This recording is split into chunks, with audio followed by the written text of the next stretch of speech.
like intricate intelligentsia that goes on behind the scenes in the making of a rock band. We can't avoid it, can we? That's too complicated because there's 2 Uno videos and one of them's absolutely diabolical.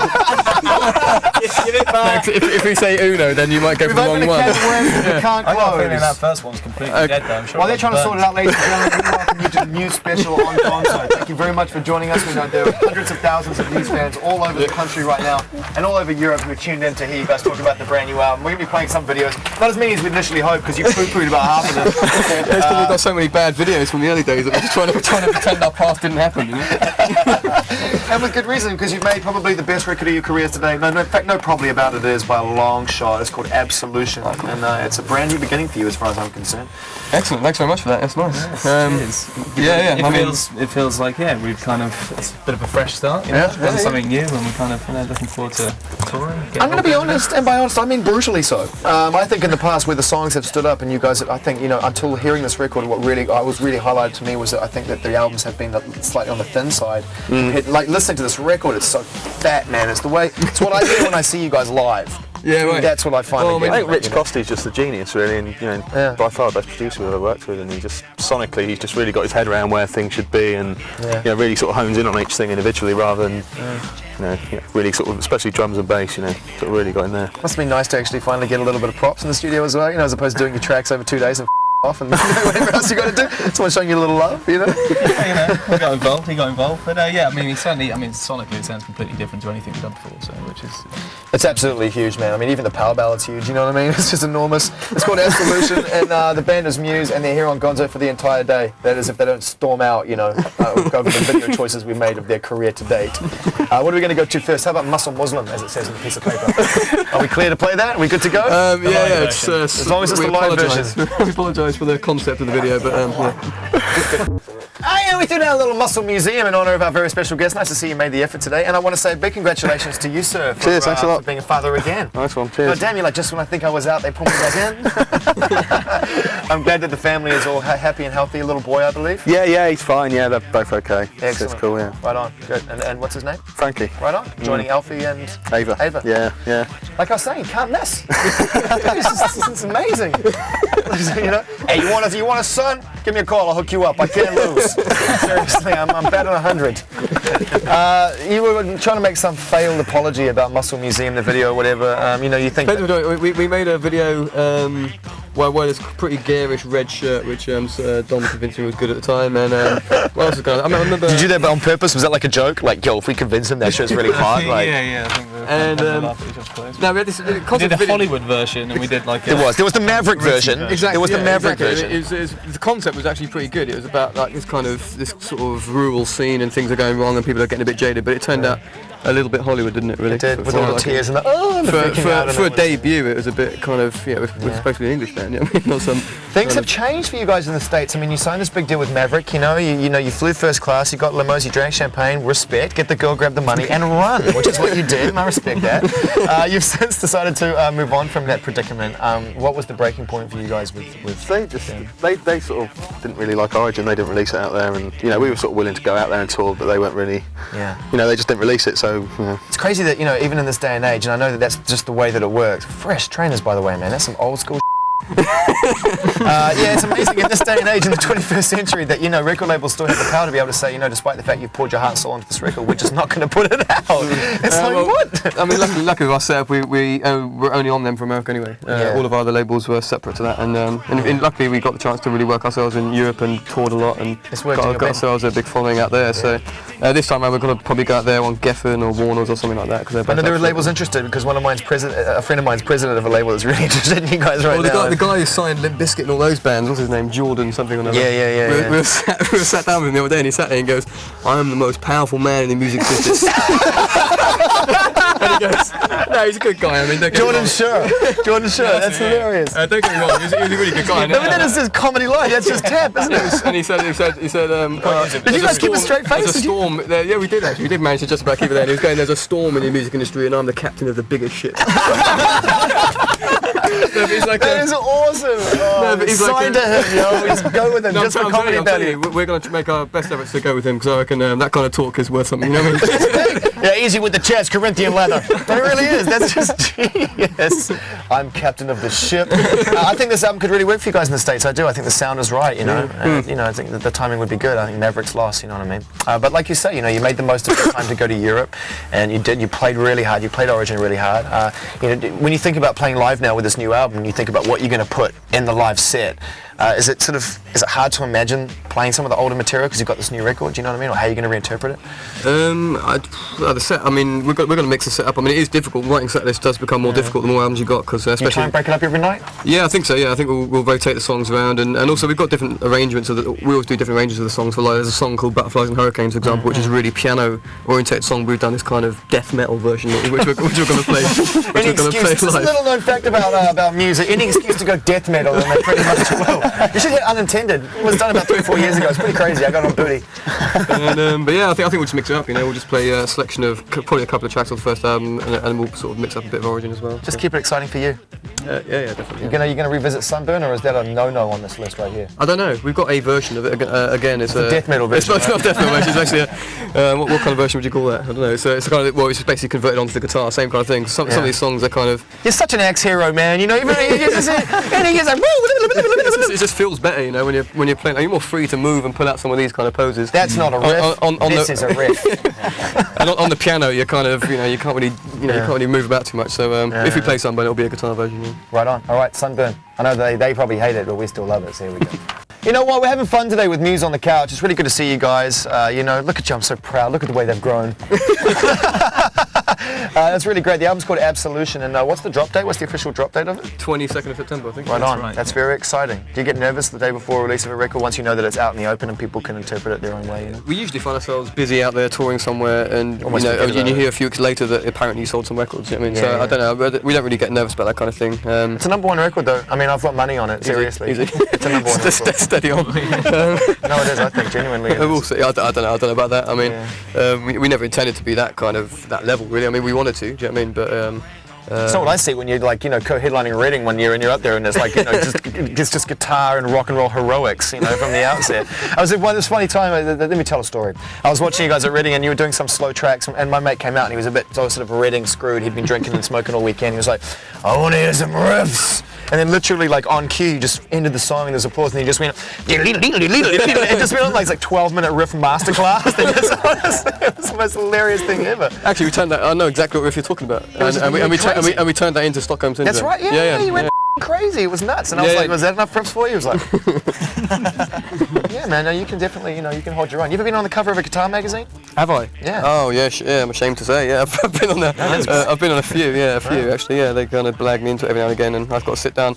You kind of have to sit down with them and go through all the tablature of all the songs. It's pretty cool though as a guitar player to get recognised in a way on that stuff. Do you know what I mean? Yeah, it's a bit kind of, I'm not sure how cool is it to be on a guitar mag. I don't know. I think it's on the edge, isn't it, really? I just love the idea that there are kids at home sitting there reading the tablature and learning your songs, you know what I mean, and trying to learn how to play instruments by learning your music. That's a really lovely part of the evolutionary process of music, isn't it, you know? Yeah, it's good. They're kind of, the kind of guys, they always put together their tablature and they come meet you up and you try and kind of explain to them how to do it, and then it always comes out this kind of botched up version. I was going to play a little cover of Unintended, but the 4-string guitar that I love so much, it's gone mysteriously missing. I don't know why that is. For some reason, because our ratings are dipping at the moment, they think it's the guitar's fault. I don't know. It could be the fact that we've lost interest in the show more than anything. I'm just kidding. Muse hanging out with us for the entire show in a desperate attempt to boost ratings. And this is going to fail miserably because this is Unintended. This is the most boring song they've ever written. Hey, we got Muse on the brown couch. It's a Muse special. We don't often devote the entire show to a band, but then take a look at these dudes. I mean, seriously, look at them. I mean, come on. I mean, the future. Unintended, right? You could be my unintended. Well, we could have been if you'd done another one. But you didn't. That was it. You kind of came out all sensitive and love struck, and then you blew it away. Yeah, well, there you go. That was the intention actually, because I think Unintended was the last single we did off the first album, and we thought, I don't know, we felt people were not really knowing what we were about, you know, because live it was much more a rocking situation, and so that's why we came up with Newborn and Plug-in Baby actually, and they were kind of influenced by our entire live touring that had been going around the Showbiz time, and they basically came straight out of that, really. Yeah, you said to me at the end of the Showbiz tour when we were talking about what had happened, and because it moved very quickly for you, that you really felt like you wanted to rock. you really wanted to go and you wanted to like lay down and rock, and you had a lot of riffs. And I mean, where do these riffs come from? I know it's a strange question, but I mean, do you have to be in a specific frame of mind or to make a riff? Well, when you play unintended over and over again, yeah. You've got all this anger that somehow manifests itself in a exactly. It just comes out very naturally. Yeah. And the same thing if you're playing, I get a lot of riffs from like if you spend a long time on the piano, like after a while, if you just pick up the guitar, it's like within seconds it's happening. Do you know what I mean? It's just that contrast between those two sides of the band really that help out. So more often than not, they tend to come rather easily rather than labour it over. Well, the riffs, I mean they usually come out of jams and stuff like that. But Plug-in Baby, you knew it was a classic the minute you did it. I wasn't sure. I thought the riff sounded a bit kind of. It reminded me of a DJ Shadow track actually. That's alright. You know the one that goes doo doo doo doo doo doo doo. I thought it was a bit like that, but the bass line sounded really fat, so it kind of very strong. We love it. Very good. And we're going to go to it right now. We're going to come back. We are going to get your questions on the planet, mtv2europe.com.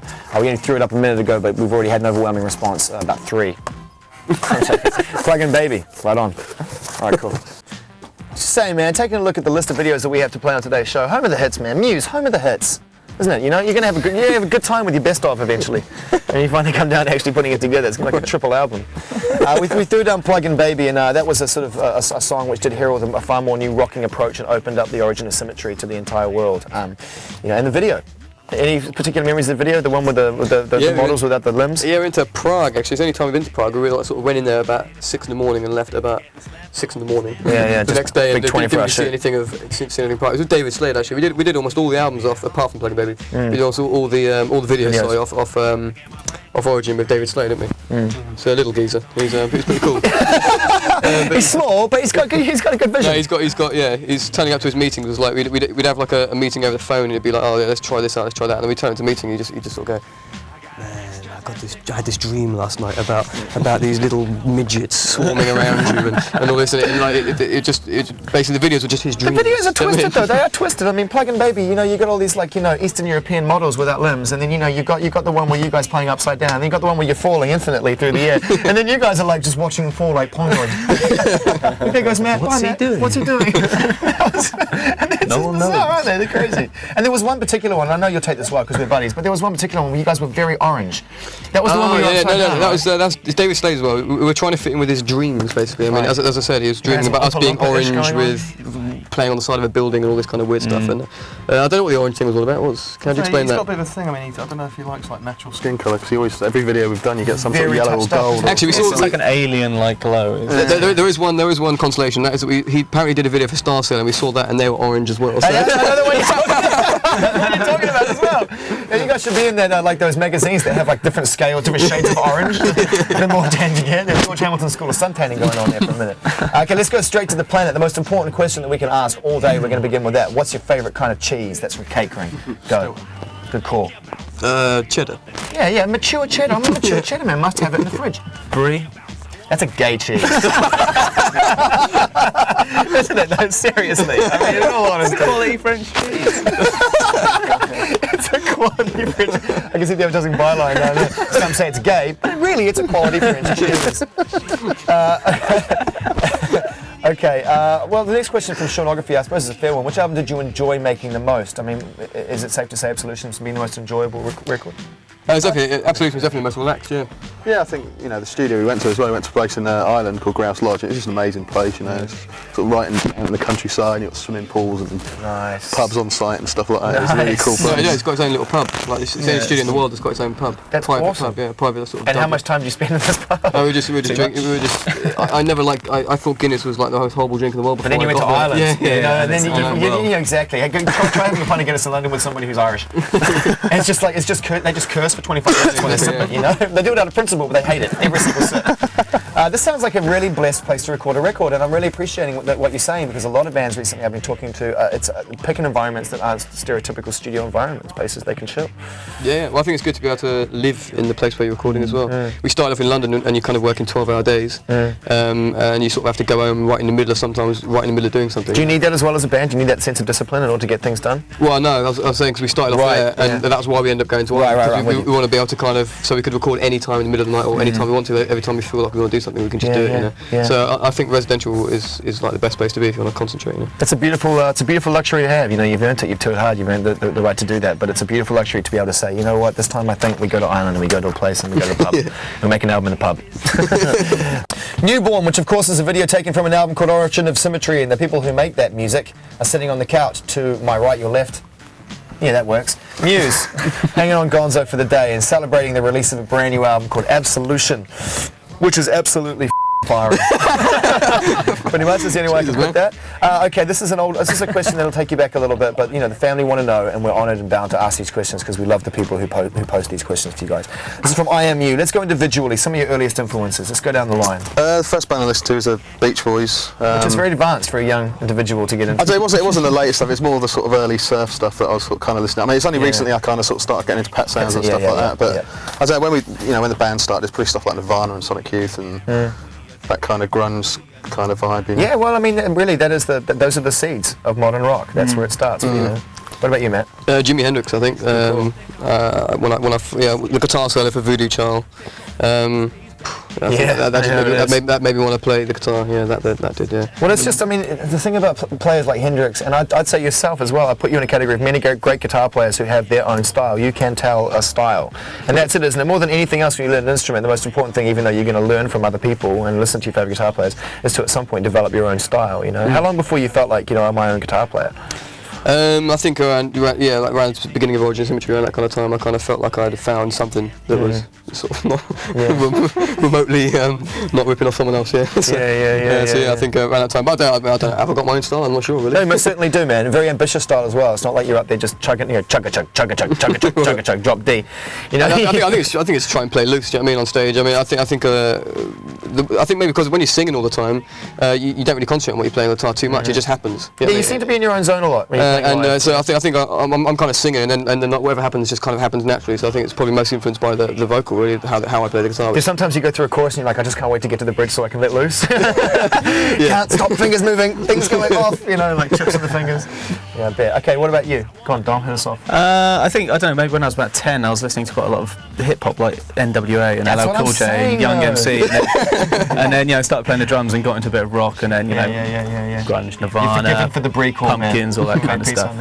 Yeah, no, cool. I agree with all those things, all the artists that you've mentioned. But I mean, yeah, Derek B, bullet from a gun, man. Last seen working in a cell phone warehouse, apparently. Is that true? It's funny because it's true. Yeah, I know. Crazy, isn't it? So you know, we're gonna look forward to it. Be careful. Another one from the planet. What's the hardest song to sing live? That's a good question from Tide Hippo. The song Showbiz gets pretty high pitched at the end after all of that. The hardest song to sing live is probably Microcuts, because it's just falsetto all the way through, and it hits the same note that's in Showbiz. I think it's an A flat, which is the highest note I can pull off. Just about. So why is it? Can someone please tell me why it is I love your falsetto, but the dude from the darkness makes me want to.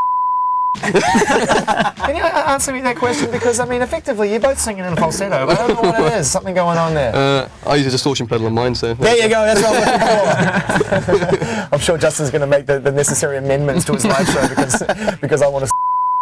Okay, we're with Muse, and we're going to continue with another one of their videos, and I've lost my running order temporarily. Oh, excellent. We're going to go into Bliss. Outstanding. And we're just moving through the videography and getting closer and closer to the new-ish that everyone's very excited about, Absolution. Absolutely. We're taking questions from the planet, MTV2Europe.com, in honor of our guests, None More Black. It's Muse. Can you find that amusing? Okay. We just threw down Bliss. Any sort of fond memories of that video shoot? Any thoughts about Bliss? I've got no fond memories of that video shoot. I mean, I like the video, actually. I think it's alright. I mean, it's not bad, but I think that I spent all day with... I had these kind of green leather trousers that were like bloody expensive, and they ripped a hole in the side. And were they wardrobe? No, I ordered them, but I didn't pay for them, luckily. So, but anyway, I had this thing attached to my waist there and there, and I was just hanging all day long from this kind of rope, and it was like, oh. I was knackered. But you know, it was alright, you know. It's funny because the most simple concepts often are the most tricky and frustrating to try and have to carry out. You know, effectively you're just falling. You know, that's what you're doing. Hey, what's the pitch? I had this dream of you falling. Shall we do this? I don't know. And you know, but you know, there you are. You got to hang for however many hours. No, the original idea for the video was David Slade's original idea for the video was that I was going to fall from space and go through the Earth, come down to the through the and then go all the way through the Earth, like through the Earth, and then go out the other side, but the Earth was a bit out of the budget's constraints. Bring me the Earth.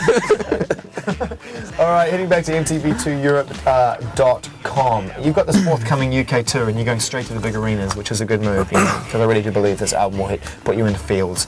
But can you please confirm who'll be supporting you on your up-and-coming? Beastie Boy wants to know. I heard it was 80s Matchbox. Oh, we don't know. We haven't decided, actually. We're still in How about process. 80s Matchbox?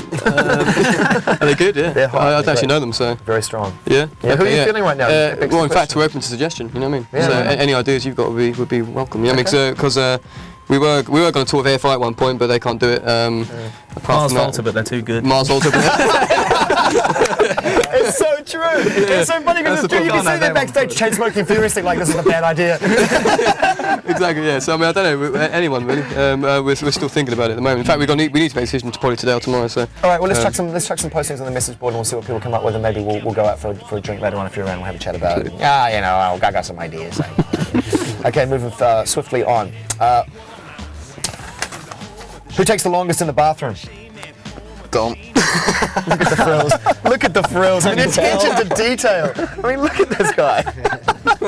Is that true? What are you worried about, man? Look at you. He's got a faff bag. This big full of a faff bag. You know what I mean? Faffing about. Yeah, exactly. Yeah.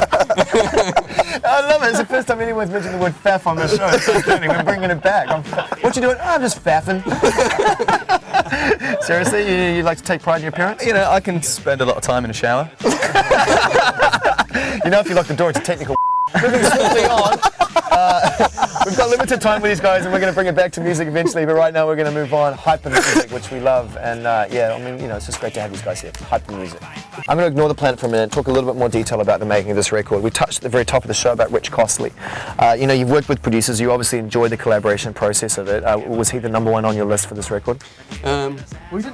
We never really heard of him before, and I think he kind of approached us. I think he'd been producing some band in Denmark, and he sort of picked up showbiz, and he was just, you know, really into the band, so he got in touch with us, and it wasn't until, you know, we met him that he realised he'd like mixed the Audio Slave album and the Last Rage album, but he'd worked with people like Philip Glass as well, so it's, you know, it's a pretty diverse sort of range of... Renegades, that's what did it for me. Yeah, that's the record, right? Yeah, I mean, you know, if you're going to go out on a record, go out on a covers, one of the best covers records in modern rock history, you know what I mean? So, yeah, and he mixed that album, so, yeah. And I thought it was a very difficult album to mix, and he did an amazing job of it, I think. So. He did, because he brought the funk in. I mean, on things like Renegades of Funk, he kept it funky. You know, he brought in the percussion and stuff. Pistol Grip Pump is one of the heaviest things I've ever heard in my life, so you can obviously do both. I think that's the closest where he actually came to really going somewhere, like evolving away from where they started, you know what I mean? And I think... God breaks my heart every day, and that's just I love The Slave, you know, but it ain't Soundgarden, it ain't Rage Against the Machine. Yeah. We're the Zach's record. You know what I mean? It's just what's he doing? Do you know what he's doing? Playing ping pong with DJ Shadow. That's all I heard, man. Just hanging out playing ping pong. They're getting real good. I mean, I think they're in the amateur leagues now, but still a record would be nice. Do you know what I mean? Yeah, God bless Ray. And that sound, you know, it really, I mean, it's just that balls to the wall fierceness of the record. It's just real wall of sound. I mean, you know, was it something that he laboured over, or was it in the playing? Was it in the mixing? I mean, it's got to be all parts. Actually, right? I've got to give him credit for one major thing. That is that he's changed my guitar. I mean, he didn't do it, but he's shown me some gear that's made me change my entire guitar amp situation. Yeah. He's got this amp called a diesel amp, which was his own little baby. There's only a few of them in the world, and they're like bloody priceless. Do you know what I mean? And he had one on his arm. And he turned up and said, and I was saying, "No, I've got my own amps. My amps are brilliant, whatever." And he said, "Just trust me on this one." He just turned it up, and it was just like it was just the best guitar sound I've ever heard. That's what a producer should do, right? He should be the one that comes in with a box of tricks. You know what I mean? And I got one made straight away, and that's what I'm going to be using on the next tour. So. Work it, so you got a custom made one of these things? Yeah. What's different about it for the guitar heads, for the people who buy the magazines with you on the cover? What's different about it? It's got weekly. It's got 4 different channels, and the channels are radically different to each other. It goes from like crunchy sound to grungy sound to an unbelievable metal sound, whatever you want. Yeah. But the main thing that's different about it is it's MIDI controllable, which means you can have all the settings saved on a MIDI. So blah blah blah. Yeah, that's where it gets complex. Like that doofus at Linkin Park. You know what he's listening to though, mate? He's listening to like Cat Stevens or something, mate. He ain't even listening to he's all on dead anyway, don't worry about it. He's just jumping around listening like, you know, rocking out of somebody else. You know, it's all love. LP. We don't like to mess with Mike Shinoda, man. That dude's on some serious mafia type. Muse hanging out with us. We're going to talk more about the recording of Absolution in a minute and take some more questions. In fact, let's go, while we're on the subject of amps, this one's from Badly Drawn Rob. which is nice and original. Have you ever blown an amp up because you're playing so loud? Does it happen often? Yeah, a lot, yeah. You want to blow up this new one, right? Actually, a song on the first album called Escape on the first album that actually is an amp blowing up whilst I'm playing it. So it was an old Berman combo, which was just everything was put on full blast, and actually also Uno on the first album. They were both blown up, but since then I haven't actually managed to blow something up and keep it on tape. You know what I mean? It's usually blown up just before you do the tape. You know and you can't rig that. You're like, blow up, god damn it. God, don't just set that thing on fire. Yeah, no, very strong. All right, man, we're going to come back. We're going to talk to more, whatever, man. Hey, how'd you feel about Hullabaloo? You think it was a good move to release the whole live multimedia extravaganza DVD? Well, it gave us a bit of time to get on with the album, whatever, and I think it was good to show something of what we were doing live, and it was almost like a closure of that kind of period in what we were doing, you know what I mean? And we kind of let a few of these dodgy B-sides go as well. Yeah, no, it's nice. It felt like kind of a bit of closure, didn't it? And I mean, you guys were playing, I'm sure I know everyone's sitting at home going, please stop kissing your ass. Seriously, guys. It's one of the best live bands in the world, and I mean, you guys were tearing up some seriously incredible performances towards the end of the Origin of Symmetry shows. Yeah, you were on fire. You were in a sweat. You knew you were in a sweat. Well, we weren't sure if we were ever going to get bigger than that. You know what I mean? So we thought let's just call our biggest gig in Paris and say, right, that's it. You know what I mean? That's it, and let's just go off and become a folk band in a pub somewhere. You know what I mean? I wasn't really sure. We weren't really sure if that was our peak or not. You know what I mean? But it wasn't. And France as well. They love you guys. They were probably the first territory to really get you guys, right? Yeah. Well, we're going out there playing to like 10,000 people. When we were still playing to like the Barfly here and stuff. That's been so strange. yeah, it was pretty mental. Well, the rest of the world is slowly catching up, man, and they will most certainly after you release this record, Absolution. Okay, another one taken from The Planet. Do you like the one I'm plugging that consistently? It's pretty intense. I'm rocking my Carson Daly hat today. You know what I mean? I'm all about the pushing and the pushing. Why aren't you coming to Ireland this year? That's a good question from Banana. That's a very good question. Yeah, I actually don't have an answer for that. Apart from we're not big enough to play the Point. And last time we played there, where was it we played? Olympia. Yeah, so you're lacking a venue? No, is that we're taking like an arena production with us, but we'll probably go into. We're definitely going to play in Ireland, obviously, on this album. But it's whether or not we're going to play like a couple of kind of theatres, or whether we play a festival or something like that. So what Matt's really trying to say in a roundabout way is that everyone in Ireland has to go buy the album and justify them going over to Ireland to play at the Point, and that's really it. It's more of a plea than anything else. I want to hear about this arena-sized production, because not only is a band who are confident enough to say, we're putting together an arena-sized production on this. I'm expecting in the round, I want pyrotechnics, I want all of that man. No, we've got like moving massive. Well, we've got there's brand new LED screens that have been made. We're the first person to use them. They're on these big hydraulics that move around, and what else we got? Got like a stage set made with these kind of metal perforated holes everywhere. You're going to be deciding up front again, because I like the way you were experimenting with that before. Yeah, I think so. Yeah, we're going to have this big set that kind of curves around. I'm going to be up on the side here with. There'll be confetti bombs with like a cage of lights. There'll be massive. We'll do the balloons again, but we won't be at the end. You can go with all the big LED screens if you want, but it's all about confetti and balloons. Exactly. That's what it all comes down to. Yeah. I'm looking forward to seeing this arena show. I really am. Have you ever stolen anything? That's a random question from Psycho. Yeah, I think so. Yeah, I'm trying to think. Yeah, I stole a double bass. Nothing small then. We had like Mars Volta the other day. They're like, Jen, or I stole some candy once. You're like, yeah, I pretty much ripped off an entire music shop. No, when I did an A-level in music, which I didn't really finish properly, but the only reason I did it was because you could get free lessons on 2 instruments, and I was doing all on the guitar, so I decided to do piano, jazz piano, and double bass because I thought Primus were cool. You stole a double bass? and I basically double bass. Those things are huge. But what it was, because the college we were in didn't. Look over there. The college we were in didn't have any double basses, so I had to go to another college. School? Yeah, that's bad. Yeah, that's pretty bad. No, it's not so TV, bad. Matt, it's TV. Okay, let me tell you the name of the school. Let me tell you the name of the school that I stole it from, yeah? Right. Torquay. It's Torquay Cuthbert Main School for Boys. Fair enough. We'll let you get away with it. But now I'm giving it away, I'm going to have to send it back. It's around your house, isn't it? Yeah.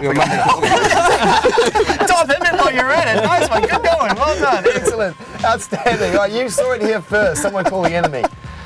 All right, Stockholm Syndrome. You decided to drop that as a limited edition release on the internet to warm people up for the album. And for a minute there, we didn't think it was going to go on, but it was always going to go on the record. It's an absolute monster. It's almost too many riffs for one song, isn't it? That track is pack and riffs. Yeah. There's 2 main riffs in there, really, and the rest is kind of just nice use of the harmonics as well. With the really good. Confident you can pull that off live? What, the harmonics? Yeah, the whole riff thing. The riff thing. Oh, yeah, I think so. Yeah, don't be too calm. That's like plug-in baby royalty. That's all part of it. I mean, Yeah, that's live. That's what it's all about. You know? I think it's always a bit more loose live, but I think that's what's good about it. You know, we love Muse because they make good music, but they challenge themselves consistency. And here's a classic example of that: Stockholm Syndrome. God damn, that was almost serious. A little more time with Muse on the couch. Stockholm Syndrome. That's not a riff. This is a riff. Features on an album called Absolution. You ready to go all around the world? You want to go everywhere and everywhere? Yeah, I think so. Yeah, we're starting in October. Yeah, and we're doing a few like little gigs in September, but the main tour starts in October, and it probably won't end for a year. So we'll just see where it takes us. It's pretty nuts. I mean, I know this is what you do with your life, and it is without a doubt the coolest non-job in the world if you love music. But effectively, to take a look at your diary and know that your management who are very good, they're solid people, and they're going to line you up. You know what I mean? Like you're out, you're gone. See ya. Bye. You're going to try and take your family with you. You're going to try and make some time to take your family on the road. I'm sure I will at some point. Yeah, I mean, I'm not quite sure how it's going to work, but I mean, I always kind of fly back every now and again anyway when there's the odd day off. So you make it work somehow. Definitely. Good opportunity. Alfie's kind of get to the age now where you could probably come and check out a few gigs. You've got a bit of luxury to do it now as well. It's not like a transit van or nothing. Yeah, definitely. Set yourselves up. We're running out of time with these guys, so we're going to go back to the planet. Someone wants to know why you thought the world was coming to an end. Rather than put you on the spot with that, Matt, maybe we'll just center around the new video for Time Is Running Out, because that seems to be the plot, really. Ultimately, you in a boardroom just rocking the United Nations. I appreciate that. Whose idea was that? The video? Yeah. Well, we got a video script actually from the guy, John. Yeah, Hillcott. Oh, okay, you guys worked with Travis. Has he done work with you guys before? No. No, it's his first time. And well, the thing is, we've got a couple of treatments in, like a couple of people who had ideas, whatever, and all of them had like these kind of in-depth ideas, whatever. His thing was his idea for the video was, let's dress up a couple of women in uniforms and see what happens. And it's just one of the best treatments we've ever received. I mean, it actually was that short. You know what I mean? It's almost like he was giving up. You know, it's almost like he'd given up becoming a director and just said, one of these bands wants a treatment. Deal with that. Sitting at home drinking, getting drunk, just drinking to forget. Going, if they take this, I can't lose. But the other thing that was on the idea was he had a picture of this Doctor Strangelove table, and that was it. And it just said about these women in uniforms, or whatever. I like it when you blow them when you blow them over with the power of your axe. It's outstanding. But yeah, we just took it from there. We met up with him and started talking about Doctor Strangelove a lot, and talked about synchronized dancing, references to that Daft Punk video a little bit, and the circular one, around the world. And the Doctor Strangelove kind of thing, and it's just a bit of a tongue-in-cheek kind of vibe, really. No, it's really cool, and it's a tongue-in-cheek vibe on a song that isn't tongue-in-cheek at all. Effectively, it's a pretty serious statement you're making with that track. And the weird thing that you've got going on is this lyrical theme, which makes you really ponder and think about things. But at the same time, the music is effectively quite it's quite bouncy. Yeah. Well, I think we did care about the groove a little bit on this album more than we did in the past. Yeah, we just, looked at Stevie Wonder, Superstition. Yeah, Superstition. Yeah, looked at having some like weird syncopated riffs and just playing like a straight beat down the middle, which must be nice for you as well to loosen up a little bit, quantize yourself a little bit. Must be quite nice. Going straight down the line. Well, it's good to play it. It's kind of there's a few tracks on the album that are kind of rock disco. Easy cycle. But it's really good, honestly. Aside from that, it's a great record. It's called Absolution, and it's coming out really, really soon in September. A couple of weeks, I think, and very much looking forward to seeing what happens for you guys from this point on. I think it's all good, but you make sure you always come back, right? Yeah, sure. So what's up? Come and hang out, put a little ass groove on the brown couch for us. Let's actually see some ass on the brown couch as opposed to almost a big faux pas. Mars Volta, who came in, you have no ass whatsoever between them. I think you put them next to each other, it's like 21-inch waist. But it's good to see you, and all the best with your family, sir. Nice one, cheers. Matt, nice one. You guys are looking great. Nice, the music sounds good. All right, here we go. Time is running out. A little bit of groove going on there. Quantizing with the Doctor Strangelove and the